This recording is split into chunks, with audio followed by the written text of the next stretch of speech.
You are 14 years old, standing in a grand hall filled with 1,000 piercing eyes.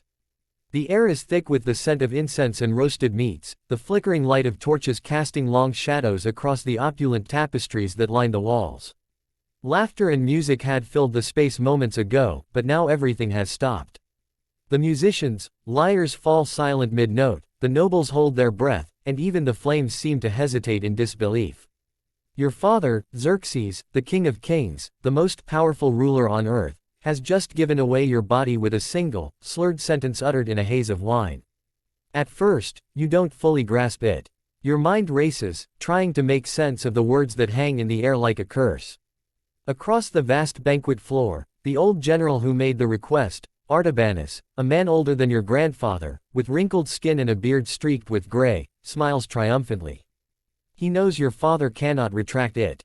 Not here, in front of the entire empire's elite. Your hands tremble uncontrollably, a cold sweat breaking out on your skin. Your mother, seated nearby, covers her face with her veil, her shoulders shaking. Every woman in the hall understands the gravity of this moment, their eyes meet yours with silent pity. Your life, once a fragile bubble of privilege, is no longer yours. And your father doesn't even look at you. His gaze is fixed somewhere beyond, on his reputation, his unassailable pride, the godlike image he has cultivated as the emperor of an empire spanning continents. When he finally speaks again, it's just one word: granted. The guests erupt in applause, a hollow roar that drowns out your inner turmoil. Artabanus bows deeply, his eyes gleaming with possession. You stand there, swallowing a scream that echoes only in your soul, because in this palace of gold and marble, a daughter's pain is worth less than a king's ego. This quiet, public betrayal marks the death of your story, or at least, the girl you once were. Her name was Amestris, and what befell her stands as one of the most harrowing tales of how absolute power corrodes even those it claims to cherish. To understand her tragedy, you must first grasp the world she inhabited, a realm where one man's whim could reshape the destinies of millions. Xerxes wasn't merely a king, he was the Achaemenid emperor, the king of kings, whose domain stretched from the sun-baked sands of Libya to the lush Indus Valley, from the rugged hills of Thrace to the distant reaches of Ethiopia. Nearly 50 million souls bowed to his command, a mosaic of cultures, languages, and peoples united under his iron will. According to Herodotus, the Greek historian who drew from accounts of Persian courtiers, Xerxes' word was not suggestion but divine law. A single utterance from his lips could elevate a beggar to nobility or consign a city to flames. Yet the real peril lurked not in the vast frontiers but within the palace walls. The Persian court was no sanctuary, it was a labyrinth of intrigue, a sealed fortress patrolled by eunuchs who owed their lives and loyalties solely to the king. No whisper of dissent escaped its gilded confines, no rumor survived the vigilant eyes of spies. Everyone within understood a chilling truth: proximity to absolute power invited destruction. Even the royal family lived under suffocating rules that dictated every step, where they walked, whom they addressed, even the precise hours for meals. Privacy was a myth, autonomy a forbidden dream. For the women of the royal household, especially the king's daughters, existence was a paradox of elevation and terror. Adorned in ceremonies like living jewels, they were hidden in reality, treasures of the empire with freedoms lesser than those of slaves. Royal daughters seldom appeared in inscriptions, most went unnamed in records. They were political commodities, bargains for alliances, tools for diplomacy, offerings veiled in silk and gems. Amestris occupied a peculiar niche in this shadowed world.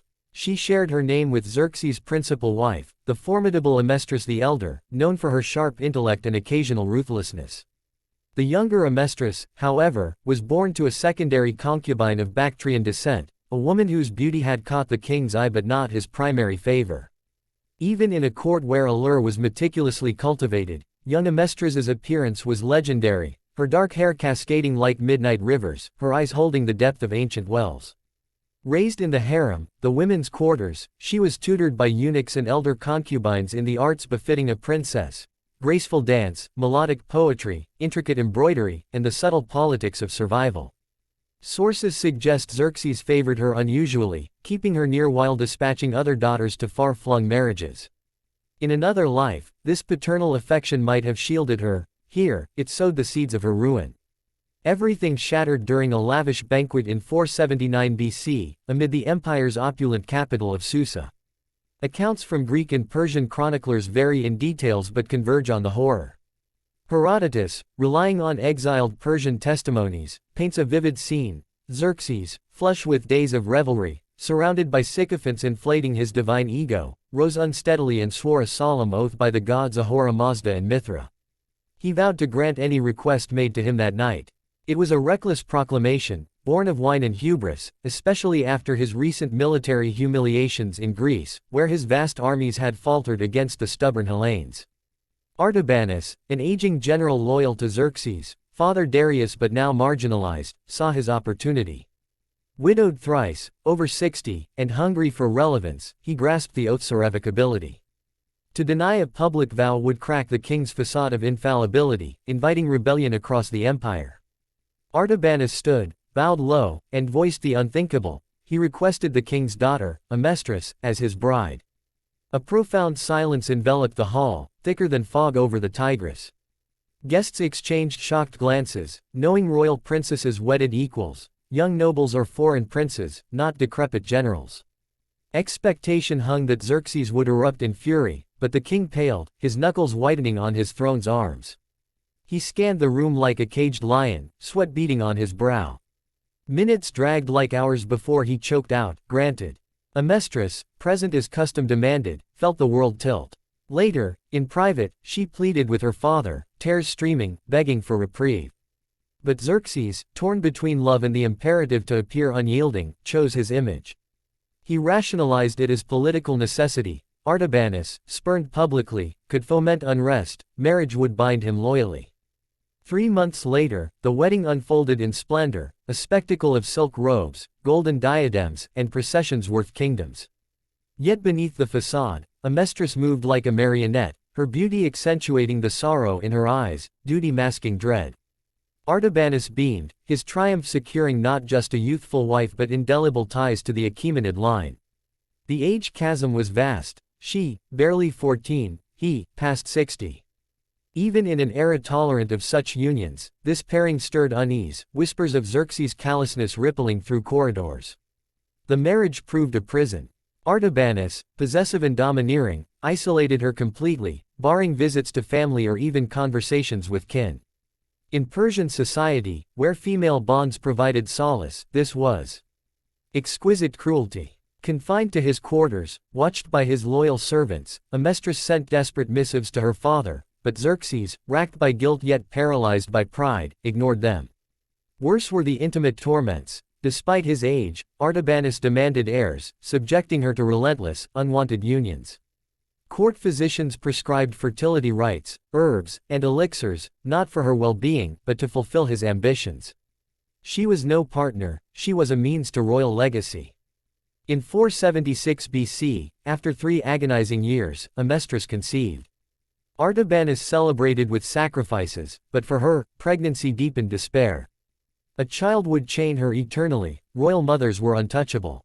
Servants noted her wasting away, refusing meals, gazing longingly at gardens where she once frolicked. Labor was tortuous, lasting 2 days with complications. The boy, named Xerxes in homage, was frail and died within 10 days, officially of breathing woes. Dark rumors swirled. Had Amestris, in desperation, ended his life? Or had pitying attendants? No proof exists, but the whispers underscored her hell. The loss ignited Artabanus' rage. Suspecting sabotage, he turned abusive, bruises marred her skin, screams echoed from chambers. She endured beatings that left her bedridden, her spirit fracturing. Witnesses saw her transform. The vibrant girl became a hollow shell, silent, unresponsive, lost in voids of depression. Xerxes, finally alerted, issued discreet commands for mercy, but Artabanus defied them, leveraging the king's own complicity. Persian law placed wives under husbands' absolute domain. Interference would undermine imperial traditions. For 14 years, Amestris suffered in silence. Then, in 465 BC, fate pivoted. Xerxes was assassinated in a coup orchestrated by Artabanus and allies, fueled by palace rivalries. Ironically, some accounts say Artabanus invoked Amestris's plight to justify regicide, decrying Xerxes' weakness, the ultimate hypocrisy. The plot briefly succeeded, Artabanus puppeteered for 7 months. But Xerxes' son, Artaxerxes I, rallied forces, storming the palace. Artabanus fell in a bloody skirmish, his end mirroring his brutality. Freedom came too late for Amestris. At 28, she appeared aged beyond years, gray-streaked hair, gaunt features, vacant eyes. Artaxerxes, her half-brother and new king, restored her honors, private suites, attendants, liberty. Yet she withdrew, shunning society, speaking rarely. Once, musicians played a childhood tune, she shattered their instruments in a primal scream, collapsing in long-suppressed tears.